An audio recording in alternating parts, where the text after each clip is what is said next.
பண்டைய கால மதுரையில் மக்கள் அமைதியாகவும் செழிப்பாகவும் வாழ்ந்து வந்தனர். வயல்கள் பசுமையாக, ஆறுகள் நிறைந்து, வாழ்க்கை மகிழ்ச்சியாக இருந்தது. ஒரு நாள் மதுரையில் மழை பெய்யாமல் போகத் தொடங்கியது. வாரங்கள் கடந்தும் ஒரு துளி மழையும் இல்லாமல் நிலம் வறண்டு போனது. எங்கள் நிலம் வறண்டு போயிற்று, நீர் இல்லாமல் வாழ முடியவில்லை. இறைவனே, எங்களை காப்பாற்று என்று மக்கள் வேண்டினர். மதுரையில் மக்களின் துயரத்தை பார்த்த சிவபெருமான் கைலாயத்தில் இருந்தபடியே அவர்களது வேதனையை உணர்ந்தார்.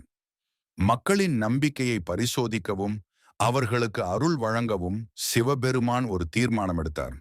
சாதாரண மனிதராக மாறி மதுரைக்குள் சிவபெருமான் நுழைந்தார்.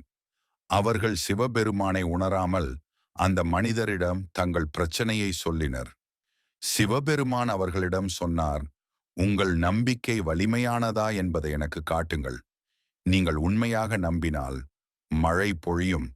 மக்கள் உடனே சிவாலயத்திற்கு சென்று தீபம் ஏற்றி வேதம் ஓதி மழை பெய்ய பிரார்த்தனை செய்தனர். அவர்களின் திடமான நம்பிக்கையை பார்த்த சிவபெருமான் தன் தெய்வீக வடிவத்தில் வெளிப்பட்டார்.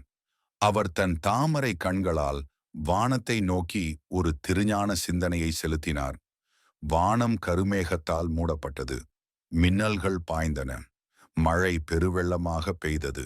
நிலம் உயிர் பெற்றது. மதுரையில் மகிழ்ச்சி திரும்பி வந்தது. பக்தியின் சக்தியை சிவபெருமான் மீண்டும் உலகிற்கு காட்டினார். பக்தியில் உள்ள திட நம்பிக்கையும் இறைவனின் கருணையும் சேரும்போது எதையும் மாற்ற முடியும். இதுதான் மதுரையில் சிவபெருமான் செய்த வறட்சியை நீக்கும் திருவிளையாடல்.